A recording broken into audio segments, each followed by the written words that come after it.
तो friends, AIIMS high channel पर आपका स्वागत है। आज हम इंडस वैली सिविलाइजेशन के बारे में पढ़ने जा रहे हैं। इंडस वैली सिविलाइजेशन एक प्रोटो हिस्टोरिक पीरियड सिविलाइजेशन है। हमने आपको बताया था कि प्रोटो हिस्टोरिक पीरियड वो पीरियड है जो जिसकी रिटन मटेरियल तो हमें मिलता है, मगर उसको अभी तक हम पढ़ नहीं पाए हैं। इसलिए इंडस वैली सिविलाइजेशन के भी जो मिले हैं प्रमाण, उनको अभी तक पढ़ा नहीं जा सका है। और ये इंडस वैली सिविलाइजेशन लगभग 3300 ईस्वी पूर्व BC से 1700 ईस्वी पूर्व के बीच में हुई है।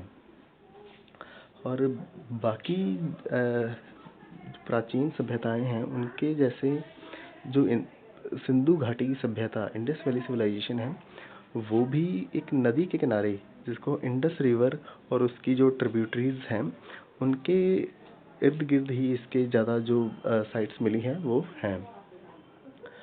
आइए आपको हम शॉर्ट में बाकी सभ्यताओं, जो प्राचीन सभ्यताएं हैं उनके बारे में थोड़ा बता देते हैं। पहले जो है मेसोपोटामिया, ये रिवर टिग्रिस और यूफ्रेट्स के किनारे पर इनके जो साइट्स हैं वो मिली हैं। इजिप्शियन सभ्यता जो है वो रिवर नाइल के किनारे के आसपास के इलाकों में मिली हैं इसके साइट्स। और शांग सिविलाइजेशन है वो रिवर हवांग हो के आसपास के इलाकों में मिले हैं इसकी साइट्स। और इंडस वैली सिविलाइजेशन को हड़प्पा सभ्यता भी कहा जाता है।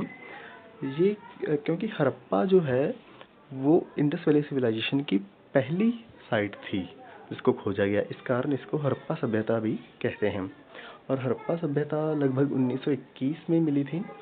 और उस टाइम के जो आर्कियोलॉजिकल सर्वे ऑफ इंडिया के डायरेक्टर जनरल थे जॉन मार्शल और दयाराम साहनी, इनको इस साइट के एक्सकावेटर माना जाता है। मोहनजोदारो जो साइट है जो 1922 में मिली थी, उसका एक्सकावेटर RD बैनर्जी को माना जाता है।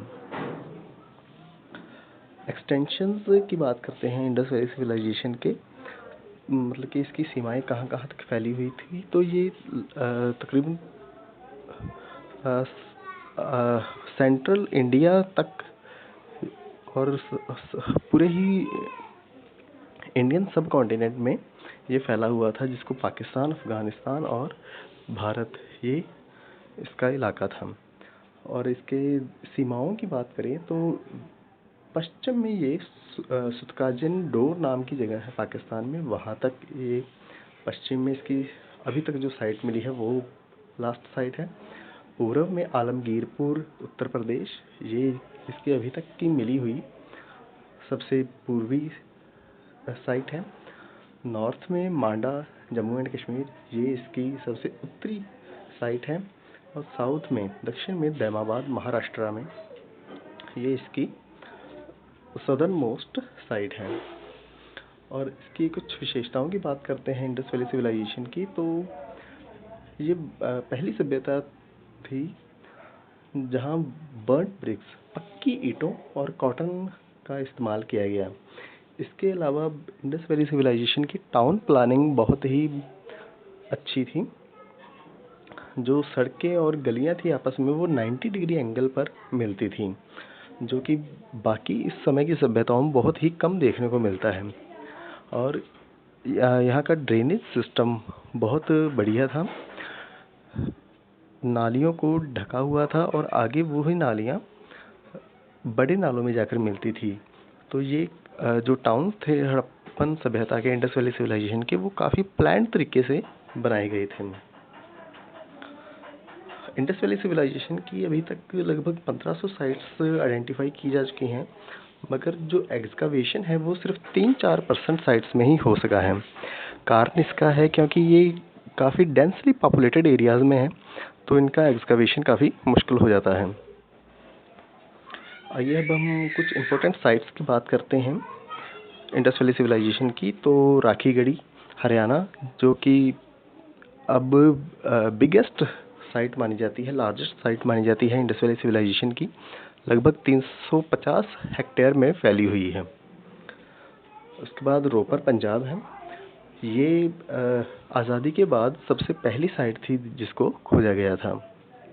लोथल गुजरात। गुजरात ये बंदरगाह के तौर पे इस्तेमाल किया था इंडस वैली सिविलाइजेशन के लोगों ने इसको, और अब भारत सरकार ने फैसला किया है इसको भारत के पहले मैरीटाइम म्यूजियम के तौर पर विकसित किया जाएगा। सुरखोतादा गुजरात, ये साइट इस कारण इम्पोर्टेंट है क्योंकि यहाँ पर घोड़े के अवशेष मिले हैं जो कि बाकी इंडस वैली सिविलाइजेशन की साइट्स में देखने को नहीं मिलते हैं।